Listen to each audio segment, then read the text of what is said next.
शादीशुदा police constable का nurse के साथ अफेयर, शादी करने के लिए कहा तो दी रूह कांपने वाली मौत। कानपुर उत्तर प्रदेश के कानपुर जिले में कानून के रखवालों के द्वारा ही एक ऐसी घटना को अंजाम दिया गया है जिसे सुनकर इंसानियत का सिर शर्म से झुक गया है।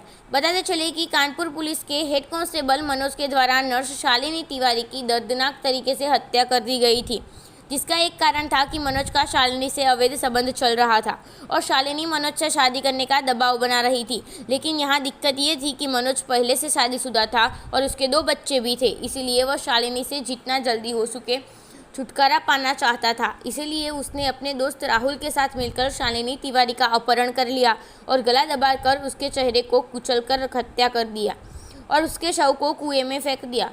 वर्दी का रोब दिखाकर 230 किलोमीटर दूर ले गया लाश।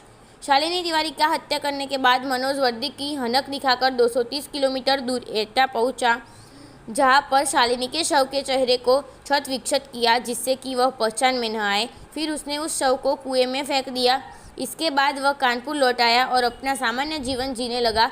पुलिस को गुमराह करने के लिए उसने अपने दोस्त राहुल के जरिए शालिनी का मोबाइल फ़ोन अयोध्या भेजकर उसे चालू करा दिया, ताकि पुलिस को लगे कि शालिनी अयोध्या में है और वे वहां उसकी तलाश शुरू कर दे।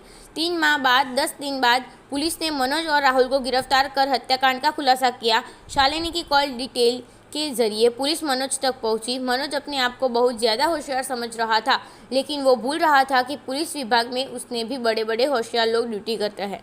पहले से ही शादीशुदा था कांस्टेबल।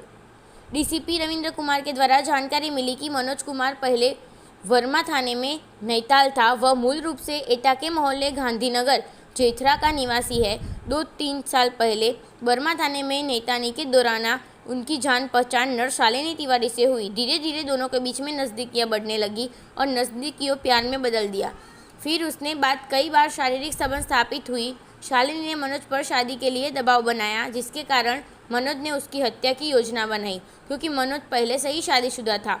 8 फरवरी को मनोज ने शालिनी को अपने घर के पास बुलाया। इस दौरान राहुल भी दोनों ने शालिनी को जबरदस्ती कार में डाला और हाईवे की ओर ले गए। वहाँ एक सुनसान जगह पर मनोज ने कार में ही गमछे से शालिनी का गला घोंट दिया, जिससे कि शालिनी